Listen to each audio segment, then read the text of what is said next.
Gracias, señora Presidente.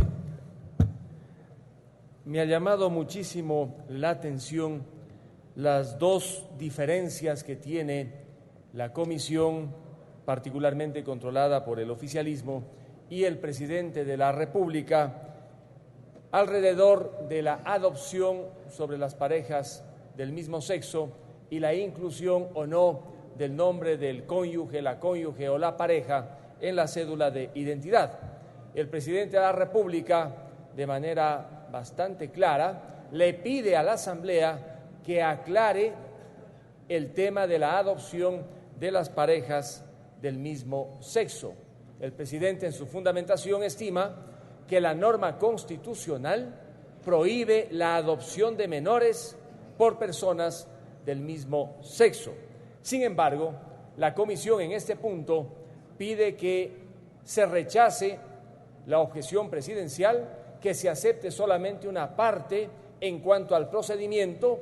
La comisión le llama institucionalidad, pero deja el informe de la comisión abierta la puerta para que la adopción de menores en el país pueda realizarse por personas del mismo sexo mediante decisión judicial. Este es un tema, no diría de principios, pero sí es un tema indudablemente de percepciones. Me parece que la propuesta del presidente de la República en este punto es bastante clara para que efectivamente la adopción de menores en el país se la decida solamente por personas de diferente sexo. Lo que llama la atención en la ley es que una viuda, por ejemplo, no va a poder adoptar. En cambio, sí se podría, por sentencia judicial, materializar la adopción por personas del mismo sexo. En este punto, yo voy a estar atento a la posición del oficialismo porque no es un tema menor. Fuera de esta asamblea están siguiéndonos muchos ciudadanos para ver efectivamente cuál es la posición que adopta la asamblea, el oficialismo que tiene los votos, sobre un tema que divide, por supuesto, a la opinión pública ecuatoriana. No es suficiente lo que propone el informe de la comisión en el sentido de que para el reconocimiento de menores sí se necesite de la concurrencia del hombre o la mujer en unión de hecho. Solamente para el reconocimiento, dice el informe, pero no aclara, como pide el propio presidente de la República, para la adopción. Y allí existe indudablemente un problema que tiene que ser no dilucidado, porque ya está bastante clara la posición del oficialismo en el informe de la comisión y del presidente de la República y de aquellos como yo que consideramos que la adopción de menores debería únicamente proceder en el caso de parejas de diferente sexo. En cuanto a la inclusión o no del nombre del cónyuge o la pareja en la cédula de identidad, existe igualmente una diferencia. El presidente, con argumentos más bien jurídicos y legales, indica que conviene que en la cédula aparezca el nombre del cónyuge o la pareja para las relaciones transaccionales. La comisión dice que la inclusión del nombre del cónyuge o la pareja constituiría una discriminación por orientación sexual.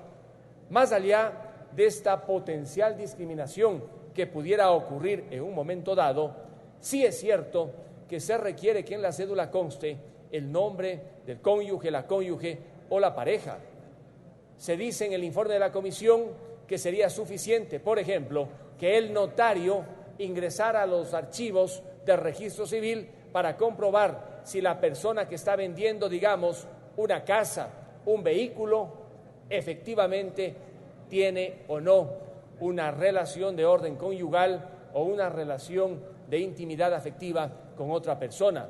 Pero eso no ocurre porque hay notarías bien equipadas, notarios suficientemente capacitados y muchas notarías apartadas con notarios que podrían estar capacitados pero no tienen los instrumentos para poder acceder a esa información.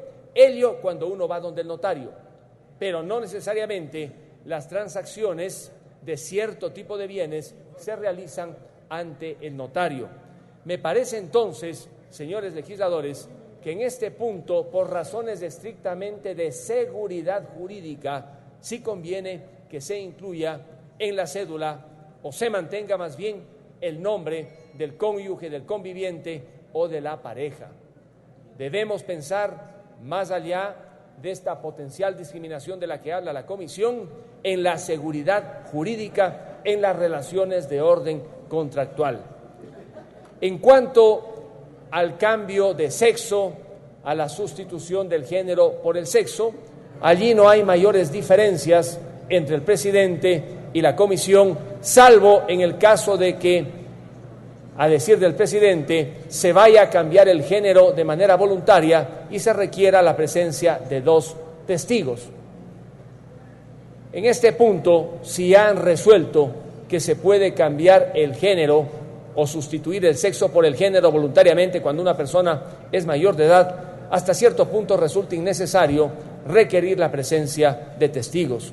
Aquí la posición debió haber sido otra, si se permite o no este cambio, pero si están de acuerdo en que alguien pueda voluntariamente cambiar el sexo por el género, hablar de testigos como una formalidad más en nada contribuye a aclarar un asunto de esta naturaleza. Sí me ha llamado mucho la atención en la argumentación de la Comisión lo que se dice, que se trata el cambio de género no de un proceso fáctico, sino de construcción de sentido.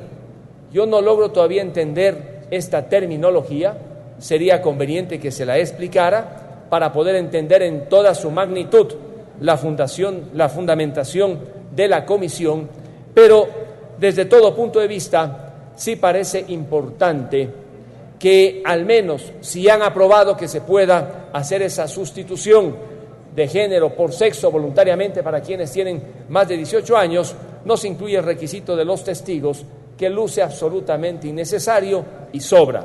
Y el otro tema, señores legisladores, que conviene meditar, es alrededor de la inclusión en la cédula de esta categoría intercultural. El presidente sostiene que sería suficiente que conste esta condición en el registro personal que existe en el registro civil, pero que no aparezca en la cédula. La Comisión sostiene que conviene que aparezca en la cédula. Este es un tema complicado porque en lugar de evitar discriminaciones, va a generar más bien discriminaciones en lo futuro. Me parece que debe constar esta información para efectos censales o para otros en el registro único que aparece en los archivos del registro civil, pero no en la cédula de identidad. Al incluir esa categoría intercultural, se va a abrir un espacio, señores legisladores, para que haya, en definitiva, mayor discriminación. No sé si al menos en esta ley vamos a votar las objeciones presidenciales una a una o si finalmente se va a votar en paquete la objeción como tal. Por la trascendencia que tiene este tema, creo que lo mejor sería que se votara objeción por objeción para que conozca el pueblo ecuatoriano, atento como está a este importante debate, cuál es la posición de cada uno de los legisladores. Muchas gracias, señora presidenta. Gracias, asambleísta. Ramírez.